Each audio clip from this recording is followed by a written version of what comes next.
திருவள்ளூர் மாவட்டத்தில் தந்தையின் மரணத்தில் மர்மம் இருப்பதாக கூறி மகன் எஸ்பி அலுவலகத்தில் புகார் அளித்துள்ளார்.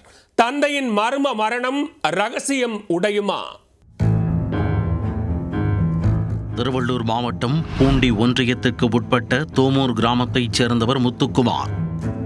இவர் கடந்த ஜனவரி மாதம் 10ஆம் தேதி வீட்டை விட்டு வெளியே சென்றவர் மீண்டும் வீடு திரும்பவில்லை.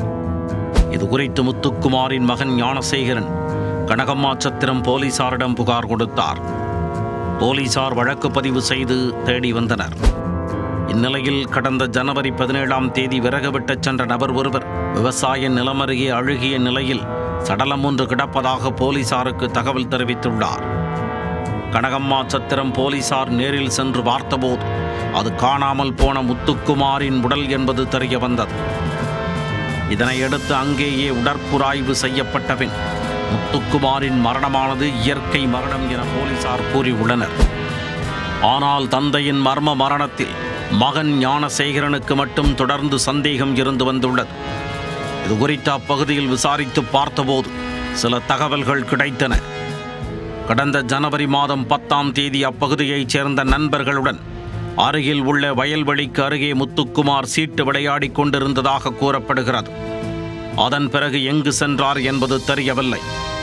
ஜனவரி 10ஆம் தேதி இரவு 12 மணி வரை வாட்ஸ்அப் ஆன்லைனில் முத்துக்குமார் இருந்ததாக கூறப்படுகிறது. மேலும் உடல் மீட்கப்பட்ட இடத்தின் அருகே வயல்வெளி இருந்ததும் அதில் மின்வேலி அமைக்கப்பட்டிருந்ததும் தெரிய வந்தது. இதனால் தனது தந்தையின் மரணம் இயற்கையான மரணம் இல்லை என்றும் தந்தையின் உடற்கூறாய்வு சான்றிதழ்களை கொடுப்பதில் காவல்துறையினர் காலதாமதம் செய்ததாகவும் ஞானசேகரன் மற்றும் அவரது உறவினர்கள் குற்றம் சாட்டுகின்றனர்.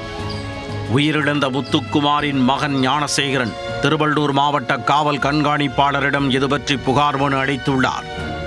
அதில் தந்தையின் சாவில் மர்மம் இருப்பதாகவும் காவல் நிலையத்தில் புகார் தெரிவித்தும் அலட்சியம் காட்டுவதாகவும் உண்மை குற்றவாளியை கைது செய்து அவர்கள் மீது உரிய நடவடிக்கை எடுக்க வேண்டும் என்றும் கேட்டுக்கொண்டுள்ளார்.